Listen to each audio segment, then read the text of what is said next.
নমস্কার, welcome to Arpita's kitchen. অর্পিতার কিচেনে আপনাদের সবাইকে স্বাগত। আজকে আমি আপনাদেরকে তৈরি করে দেখাবো কাতলা মাছের কালিয়া। আপনাদের যদি আমার এই রেসিপিটি ভালো লাগে তাহলে অবশ্যই কিন্তু লাইক করবেন এবং শেয়ার করবেন নিজেদের ফ্রেন্ডদের সাথে।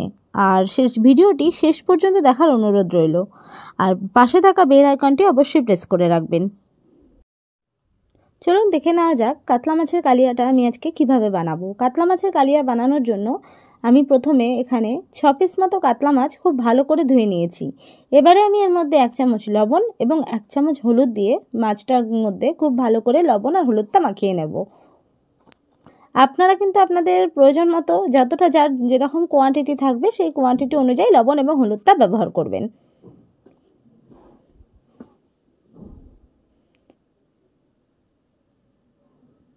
মাছটার গায়ে আমি খুব ভালোভাবে লবণ এবং হলুদটা মাখিয়ে নিয়েছি।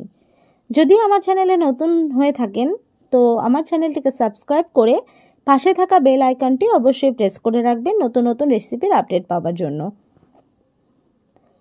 মাছগুলোকে আমি নুন হলুদ মাখিয়ে রেখে দিয়েছি। অপরদিকে আমি একটা কড়াইতে খুব প্রয়োজন মতো সর্ষের তেল দিয়ে দিলাম। সর্ষের তেলটাকে আমি খুব ভালো মতো গরম করে নেব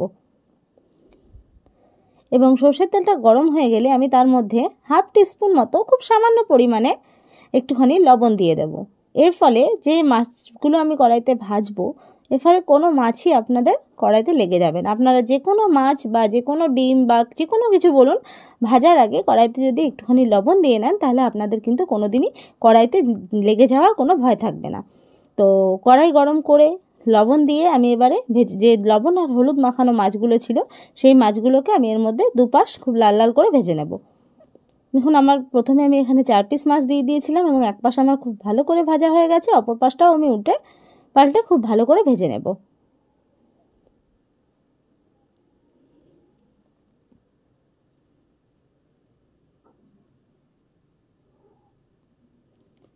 দেখুন দুপাশই আমার খুব ভালো করে লাল লাল করে ভাজা হয়ে গেছে। আমার কিন্তু কড়াইতে একটুকু মাছটা লেগে যায়নি বা মাছটা কিন্তু একটুকু ভেঙে যায়নি। তো আপনারাও কড়াইতে মাছ দেবার আগে গরম তেলের মধ্যে সামান্য পরিমাণে একটু লবণ দিয়ে নেবেন, তাহলে সেক্ষেত্রে কড়াইতে কখনোই লেগে যাবে না। তো এই মাছটা আমার ভাজা হয়ে গেছে। আরও যে মাছটা রয়েছে বাকি যে মাছটা রয়েছে সেটাও আমি একইভাবে দুপাশ লাল লাল করে ভেজে নেব।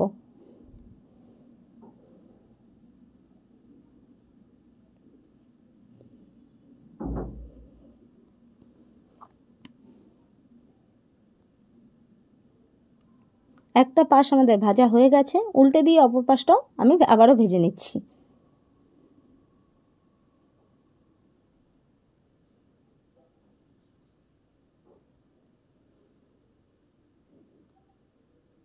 দেখুন দুটো পাশই আমার খুব ভালো করে লাল লাল করে ভেজে নেওয়া হয়ে গেছে। এবারে আমি সমস্ত মাছগুলোকে একটা বাটিতে তুলে নিচ্ছি এবং সেই কড়াই থেকে আমি কিছুটা পরিমাণে তেল 2 চামচ মতো তেল আমি কমিয়ে রেখেছি।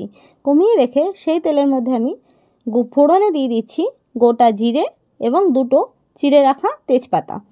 তেজপাতা এবং জিরেটা সামান্য একটুখানি 2 সেকেন্ড মতো ভাজা হয়ে গেলে তার মধ্যে আমি এখানে দিয়ে দিলাম দুটো শুকনো লঙ্কা। শুকনো লঙ্কা তেজপাতা সমস্তটা ফোড়নটা ভাজা হয়ে গেলে তার মধ্যে আমি এখানে পেঁয়াজ আমি কুচি করে দিইনি, পেঁয়াজটা আমি মিক্সার গ্রাইন্ডারে পেস্ট করে নিয়েছি। যেহেতু আপনি কালিয়া বানাবেন তো সেক্ষেত্রে আপনি পেঁয়াজটা কুচি করে না দিয়ে পেঁয়াজটাকে পেস্ট করে দিলে আপনার খেতে খুবই অসম্ভব ভালো লাগবে। তো পেঁয়াজটা আমি এখানে দিয়ে পেঁয়াজটাকে আমি প্রথমে পেঁয়াজটাকে আমি খুব ভালো করে একটু হালকা করে ভেজে নেব যাতে পেঁয়াজের যে কাঁচা গন্ধটা সেটা চলে যায়।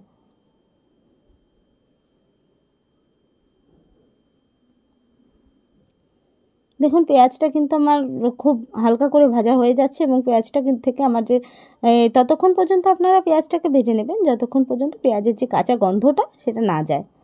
তো আপনারা দেখতেই পাচ্ছেন আমার কিন্তু পেঁয়াজটা খুব ভালোভাবে ভাজা হয়ে গেছে এবং তেল ছাড়তেও আরম্ভ করে দিয়েছে। সেই সময় আমি এখানে একটা বড় সাইজের টমেটো মিক্সিতে পেস্ট করে রেখেছিলাম, সেই টমেটোর পেস্টটাও আমি কিন্তু এখানে দিয়ে দেবো এবং আবারও খুব ভালোভাবে আমি এটাকে কষিয়ে নেব। যেহেতু আমি এখানে সমস্তটাই বেটে ব্যবহার করছি বা মিক্সার গ্রাইন্ডারে পেস্ট করে ব্যবহার করছি, কুচোনোটা ব্যবহার করছি না, তো সেক্ষেত্রে আপনি ওটাকে একটু কিছুক্ষণ সময় ধরে ভাজবেন যাতে এর কাঁচা গন্ধ যেটা রয়েছে সেটা যাতে চলে যায়। তো পেঁয়াজ বাটা এবং টমেটো বাটাটাকে আমি খুব ভালো করে এখানে মিশিয়ে রান্না করে নেব এবং যতক্ষণ পর্যন্ত রান্না করব যতক্ষণ পর্যন্ত এটার কাঁচা গন্ধটা না যায়।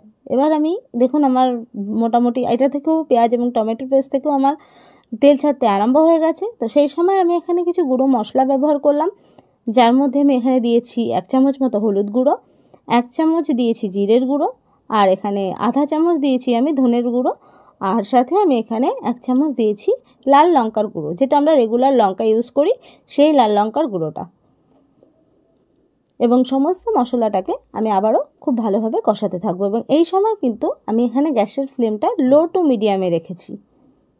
বেশি বাড়িয়ে দিলে কিন্তু নিচে থেকে পুড়ে যাওয়া বা লেগে যাওয়ার সম্ভাবনা থাকে। তো মশলাটা যাতে নিচে না লেগে যায়, তো তার জন্য আমি এখানে এই সামান্য একটুখানি জল দিয়ে আবারও এটাকে আমি কষাতে থাকবো। একটুখানি জল দিয়ে আপনারা কষাবেন, তাহলে সেক্ষেত্রে আপনাদের নিচে লেগে যাওয়ার সম্ভাবনা থাকবে না আর খুব ভালো মতো কষবে। এখানে আমি টেস্টের ব্যালেন্সের জন্য 1 থেকে 2 দানা মতো চিনি ইউজ করেছি। চিনিটা কিন্তু আমি টোটালটাই কালার বা টেস্টের ব্যালেন্সের জন্য করেছি, মিষ্টি কোনো রকম কোনো ভাব আসবে না এতে। দেখুন আমি যে টমেটো, পেঁয়াজ বাটা এবং সমস্ত যে গুঁড়ো মশলাগুলো দিয়েছিলাম সেগুলো কিন্তু আমার খুব ভালো মতো কষানো হয়ে গেছে এবং পুরো সমস্ত মশলাটা থেকে কিন্তু আমার তেল ছাড়তে আরম্ভ হয়েছে। ঠিক সেই সময় এবারে আমি এখানে ফেটিয়ে রাখা টক দই ব্যবহার করলাম।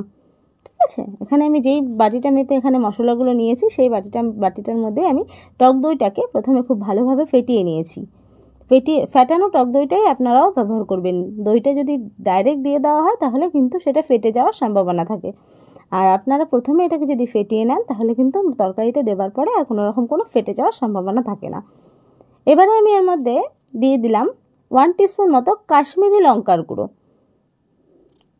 এই লঙ্কার গুঁড়োটাতে কিন্তু এখানে কোনো রকম কোনো ঝাল বাড়বে না, এখানে কিন্তু কাশ্মীরি লঙ্কার গুঁড়োটা দেওয়া হলো টোটালটাই রঙের জন্য। এবং সব কিছু দিয়ে দেওয়ার পর আমি এটাকে সময় ধরে এটাকে আমি কষাতে থাকবো, ততক্ষণ পর্যন্ত কষাবো যতক্ষণ মশলা থেকে তেল না রিলিজ হচ্ছে। এবারে আমি এখানে প্রয়োজন মতো লবণটা দিয়ে দিলাম। লবণটা আমি কিন্তু সব থেকে শেষে দেবো।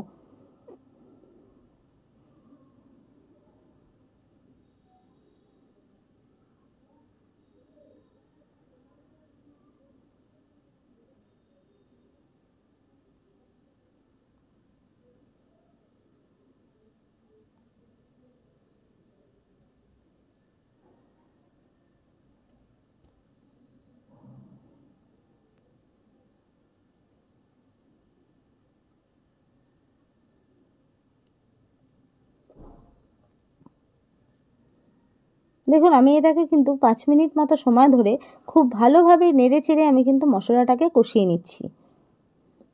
আপনারাও একটুখানি সময় নিয়ে মশলাটাকে খুব ভালোভাবে কষাবেন। মশলাটা আপনি যত ভালো করে কষাবেন আপনার খাবারের স্বাদ কিন্তু ততটাই বাড়বে।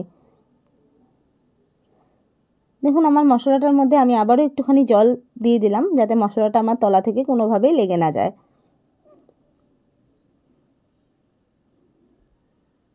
দেখুন আমি যে টক দইটা ব্যবহার করেছি, যেহেতু আমি ফেটিয়ে ব্যবহার করেছি, তো সেক্ষেত্রে কিন্তু পুরো টক দইটাই মশলার সাথে মেল্ট হয়ে গেছে। এবার কিন্তু আপনি এখানে দেখে বুঝতে পারবেন না যে এখানে কোনো রকম টক দই বা আদার্স কিছু এখানে মেশানো হয়েছে।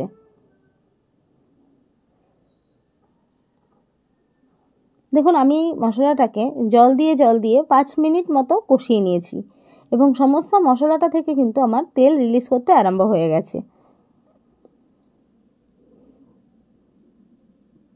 খুব সুন্দর আমার মশলাটা কষানো হয়ে গেছে এবং তেলও ছাড়তে আরম্ভ করে দিয়েছে। এবার সেই সময় আমি এখানে প্রয়োজন মতো জল ব্যবহার করছি। আমি এখানে 2 বাটি মতো জল ব্যবহার করলাম, আপনারা আপনাদের প্রয়োজন মতো জলটা ব্যবহার করবেন।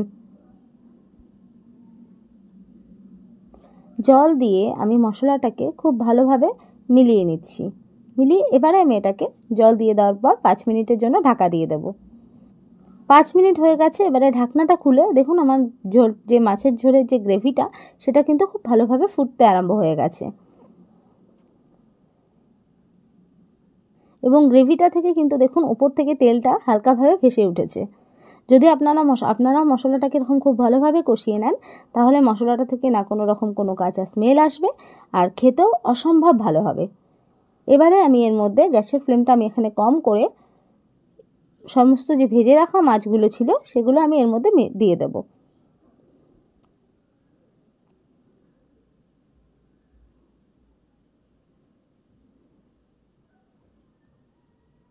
মাছগুলোকে আমি গ্রেভিতে দিয়ে দেওয়ার পর আমি আর বেশি নাড়াচাড়া করলাম না, এরকমভাবেই আমি এটাকে ফুটতে দেব এবং আবারও আমি এটাকে মাছগুলো দিয়ে লো ফ্লেমে আমি এটাকে 5 মিনিটের জন্য ঢাকা দিয়ে দেব। 5 মিনিট পর আমি এখানে ঢাকনাটা খুলে দেখছি, দেখুন আমার যে মাছের যে গ্রেভিটা ছিল সেটা থেকে কি সুন্দর তেল ছাড়তে আরম্ভ হয়ে গেছে। এবং যেহেতু আমি এটাকে লো ফ্লেমে রেখে মাছ ঢাকা দিয়ে দিয়েছিলাম, সেহেতু এখানে কিন্তু আমার গ্রেভিটা পুরো শুকিয়েও যায়নি, আর সমস্ত মাছগুলোর ভেতরে আমার যে গ্রেভিটা সেটা কিন্তু সমস্ত মাছগুলো লবণ হলুদ সমস্ত কিছুটাই কিন্তু আমার মাছের ভেতর খুব ভালোভাবে ঢুকে গেছে। এই সময় আমি এখানে 4টে কেটে রাখা কাঁচা লঙ্কা দিয়ে দিচ্ছি, আর আমি এখানে দিয়ে দিলাম কুচিয়ে রাখা ধনেপাতা।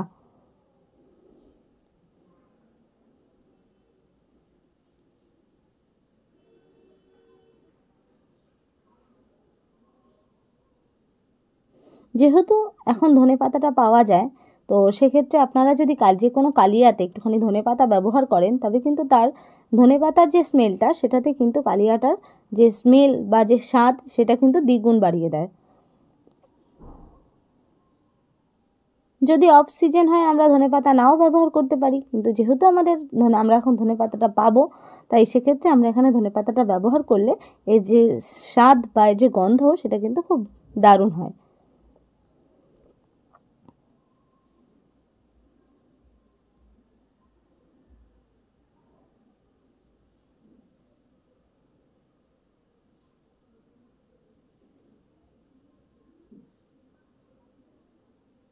দেখুন আমার যে গ্রেভির যে স্ট্রাকচারটা সেটা দেখেই কিন্তু আপনারা বুঝতে পারছেন যে আমার কাতলা মাছের যে কালিয়াটা সেটা কিন্তু প্রায় রেডি হয়ে গেছে।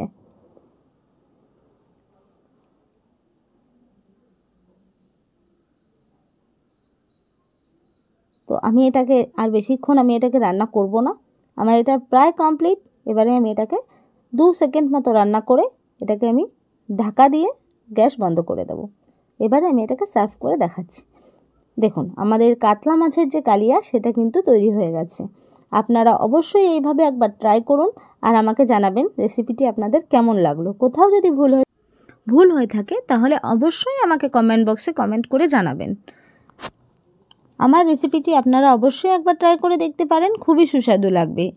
আর আমার ভিডিওটি পুরোটি দেখার অনুরোধ রইল এবং ভালো লাগলে অবশ্যই বন্ধুদের সাথে শেয়ার করবেন এবং আমার চ্যানেলে যদি নতুন হয়ে থাকেন তাহলে আমার চ্যানেলটিকে সাবস্ক্রাইব করে পাশে থাকা বেল আইকনটি অ্যাক্টিভ করে রাখবেন আমার শেয়ার করা নতুন নতুন রেসিপির আপডেট পাওয়ার জন্য। ভালো থাকবেন, সুস্থ থাকবেন। আমি আবারও হাজির হব নতুন কোনো রেসিপির সাথে। নমস্কার।